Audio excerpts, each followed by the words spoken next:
Salut les amis, on va parler de sujets qu'on n'évoque pas trop et puis on va surtout essayer d'en tirer une analyse et quelque chose d'intéressant. On va parler du Venezuela. Donc vous êtes tous au courant. Maduro a été réélu pour la troisième fois pour un mandat de 6 ans. Tout de suite, il y a eu des contestations. Aujourd'hui, on est face à des accusations. Moi, j'aimerais revenir un petit peu sur ça et rappeler certains faits que la presse ne donne pas aussi. Maduro représente une partie de la population, il y a une autre partie qui est mécontente.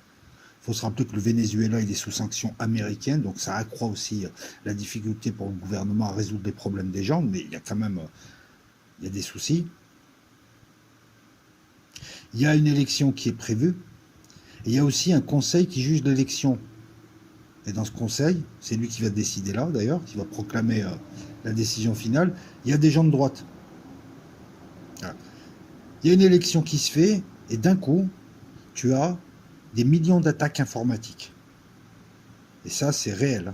C'est réel, c'est acté, c'est pas Maduro et ses copains. Là-dessus, personne ne conteste. Sauf que la presse qui, elle, nous informe, tu vois la technique du... Je te passe une info, mais raffinée. Je te donne juste deux, trois trucs. Je t'en donne pas plus. C'est simple, il y a eu tellement d'attaques sur les bureaux de vote que c'était compliqué de sortir les procès-verbaux, mais les résultats étaient là. Maduro dit qu'il a été élu à 52%. Pourquoi pas? Pourquoi pas? Moi, je suis incapable de vous dire ce soir s'il y a eu trafic ou pas. Elle est là, la réalité. Et la charge de la preuve, elle incombe à ceux qui accusent. Et qui ne cherchent qu'un prétexte pour semer le trouble. Oui, parce que c'est quelque chose de bien fait. Il y a une attaque informatique qui paralyse et qui amène du chaos. Hein, tu reconnais cette manière de faire, de la division, du trouble.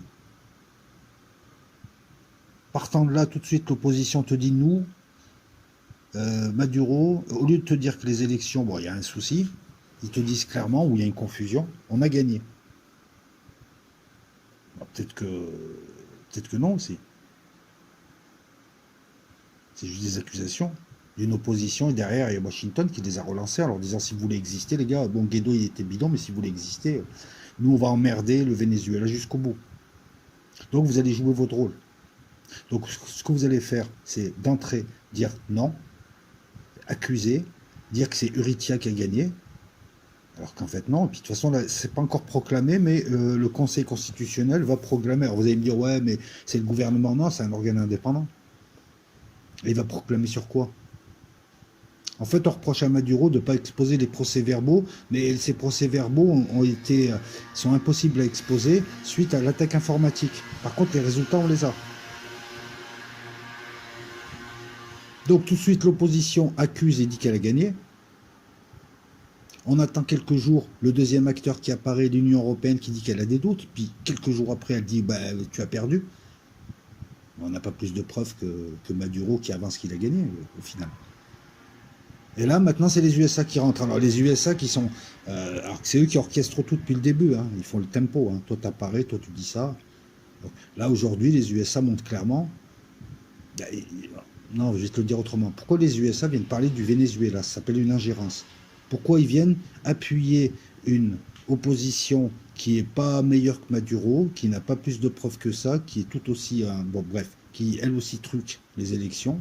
Hein, ils savent aussi faire. Pourquoi elle s'ingère? Les USA qui se plaignent des ingérences russes dans leurs élections, mais eux qui s'ingèrent là, en venant donc s'intéresser à une élection nationale et en appuyant des gens qui font beaucoup de bruit, beaucoup de barouf. Ça, c'est la technique de l'Empire. Ils ne te lâchent pas. C'est pour ça ce que nous disons sur l'Iran, Israël, ils ne les lâcheront pas. Plus tu recules, moins c'est bon. Parce que plus ils avancent, jusqu'au bout. Ils veulent te détruire. Et on voit bien, parce qu'il n'y a aucun intérêt finalement à emmerder Maduro.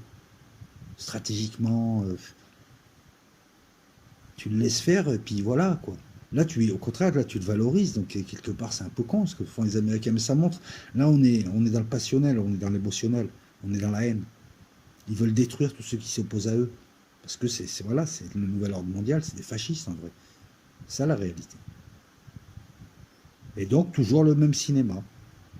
Vous contestez les élections, pendant que nous, on va attaquer et foutre le chaos dans les élections, afin de les rendre pas claires pour tout le monde, parce qu'elles ne sont pas claires, on est d'accord? Vous allez en profiter pour accuser Maduro et dire que c'est vous qui avez gagné. Je rappelle que là, tous les gens de l'opposition sont invités, dans le cadre d'une procédure légale que les partis d'opposition ont acceptée, sont invités à passer devant cette Cour constitutionnelle pour présenter leurs doléances et leurs preuves. Eh bien, Uritia, le pseudo-gagnant, lui, il ne veut pas y aller. La femme, je te mettrai ça au montage, je te mettrai les images, la femme qui gère l'opposition, elle se cache sous prétexte qu'ils vont se faire arrêter. Alors que c'est pas vrai, parce que Maduro ne les arrêtera pas, les USA lui ont dit, t'as pas intérêt à les arrêter. Deuxième ingérence. Et donc, nous, on te présente la presse. Il y a plein de trucs à voir, hein, comment c'est fait, ce qui se passe, comment ils agissent, comment ils en profitent, pourquoi ils le font, parce que c'est des tarés, en vrai. Parce que ça ne sert pas à des masses d'emmerder le Venezuela. Et puis surtout, comment notre presse nous baratine, elle te présente, c'est ce qu'on appelle présenter une information raffinée. Quand tu n'as pas tout ça, tu te dis, ouais, Maduro, c'est vrai, ça fait longtemps. C'est pour aller taper ton a priori qui va créer un biais de confirmation, en disant peut-être que... La réalité, c'est qu'on ne sait pas s'il a gagné ou pas, et qu'il est possible aussi qu'il ait gagné, parce qu'il a la moitié de la population avec lui.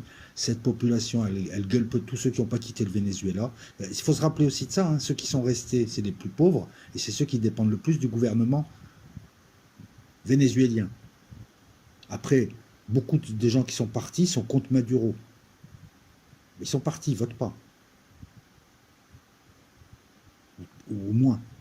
Donc déjà, il va falloir m'expliquer. Non, mais tu vois, si tu grattes un peu. Ensuite, il y a des chiffres. Là, nous n'avons pour seule preuve de ce désordre qui a été installé, puis qui a été violent au début. Il a fallu aussi, encore une fois, ils ne sont pas légalistes. Il y a des voies pour...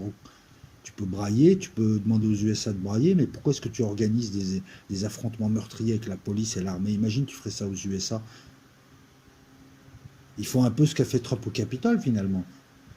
Donc, comme l'armée, elle a déclaré sa fidélité à Maduro, comme les principaux organes de l'État ont déclaré leur fidélité à Maduro, ça aussi on ne le dit pas, donc il est soutenu, les autres en face te disent juste, on a gagné parce que les gens, nos gens qui étaient dans les bureaux de vote, voilà leurs chiffres. Et excuse-moi, non, ils ne sont pas en accord avec celui du bureau de vote. Je veux dire, le seul chiffre qui compte d'un bureau de vote, c'est quand il a été signé par tous. Donc toi, tu contestes le chiffre officiel, tu nous sors un autre chiffre, lequel est le vrai, on ne sait pas, mais le tien, il n'est pas plus vrai que l'autre. Hein. Il est peut-être même moins vrai, parce que j'ai l'impression que, encore une fois, c'est une manœuvre pour provoquer le bordel, le chaos au Venezuela et empêcher Maduro de gérer comme il le fait, de gérer son pays, lui causer un maximum de problèmes, afin qu'il mécontente une partie de la population. Là, moi, je vois un article, là, le plan secret des USA pour déstabiliser le Venezuela. C'est pas, on appelle ça comment, un État voyou qui agresse les autres, qui s'ingère. Donc le truc, il est là, c'est de lui casser les couilles, de lui mordre les jarrets, de ne pas le lâcher, pour éviter qu'il fasse tache d'huile en Amérique du Sud. Le truc et la bêtise, là jusque-là on parlait du terrain, ce qui se passe, ce qu'il prévoit de faire, comment il compte le faire. Maintenant si on prend du recul, le but de ce plan, pour les Américains, c'est d'éviter que le Venezuela fasse tache d'huile et que d'autres gouvernements bolivariens arrivent ailleurs en Amérique du Sud et donc eux ils vont perdre leur influence. C'est un peu con parce que le bolivarisme ne marche pas. On a vu des gouvernements de gauche. Hein, au Brésil, il y a un gouvernement de gauche, mais ce n'est pas des bolivaristes non plus. Donc déjà, c'est un peu con de voir ça, mais c'est leur stratégie. Comme à une époque, Pinochet, quand il est arrivé au pouvoir, ils l'ont liquidé. Parce que c'est très sensible pour l'Amérique du Sud. Sauf que, depuis le temps qu'ils lui cassent les couilles, ils le rendent plus fort. Parce que c'est devenu un symbole de beaucoup d'anti-américains dans le monde et ailleurs. Ils l'ont fortifié. S'ils avaient traité Maduro avec le dédain, en le calculant pas, et en le contraint avec des procédés intelligents, et en le laissant se planter tout seul, parce qu'il y a l'usure du pouvoir, ils auraient économisé leurs moyens, on les aurait peut-être plus écoutés, ils auraient peut-être plus conquis le cœur des gens, s'ils n'avaient pas fait les voyous comme ils font là, depuis une vingtaine d'années maintenant, parce qu'ils avaient fait avec Chavez, et ils lui auraient pas donné autant de force, et il n'y aurait pas plus de taches d'huile en Amérique du Sud. Donc encore une fois, on voit une stratégie digne de Brzezinski, digne de la guerre froide, et puis au final, tu t'aperçois qu'elle ne sert plus à rien aujourd'hui, que c'est complètement con, elle est contre-productive. Ils ont mis des millions, il n'est pas tombé, il ne tombera pas, et il passe pour un héros, alors que bon, Maduro, c'est pas Chavez, il faut être honnête. Il fait ce qu'il peut, mais c'est pas Chavez. C'est pas la révolution internationale, elle partira pas du Venezuela. Et, et au final, il participe encore une fois à affamer, à emmerder. Derrière Maduro, il y a un peuple qui a déjà beaucoup de soucis en interne, grosse criminalité, une pauvreté, un problème de redistribution des richesses. Il y a des choses à faire au Venezuela. Mais c'est pas en sanctionnant le type, en provoquant des heurts, des troubles et en manipulant son opposition que tu vas résoudre ça. Tu n'as fait que durcir. Quelquefois, ton adversaire, faut pas l'affronter de face. Parce que tu vas l'endurcir. Il va prendre ton énergie. Et il va en faire quelque chose de bien pour lui. Quelquefois, vaut mieux pas. Quelquefois, vaut mieux le traiter différemment. Tu vois? Je sais pas, euh, comment on appelle ça? C'est la technique de l'oreiller, de l'édredon, tu le calcules pas. Et tu le laisses faire. Voilà, petite vidéo d'analyse, petite vidéo sur les élections. Je vais te mettre un minimum de montage, mais enfin, je vais te mettre quand même quelques personnages et autres pour que ça soit bien illustré. Et puis, on poursuit le cycle vidéo. Cette semaine, je te mettrai des vidéos le week-end prochain, le week-end qui vient. Voilà, cette semaine, dans la semaine là, je pense pas pouvoir te mettre des vidéos, on verra. Ou peut-être que je te ferai une vidéo surprise sur Patreon. On verra, on verra. Voilà. En tout cas, celle-là, je vais la poser aujourd'hui. Il est lundi, nous sommes le 12 août, il est 20h43. À plus dans le bus.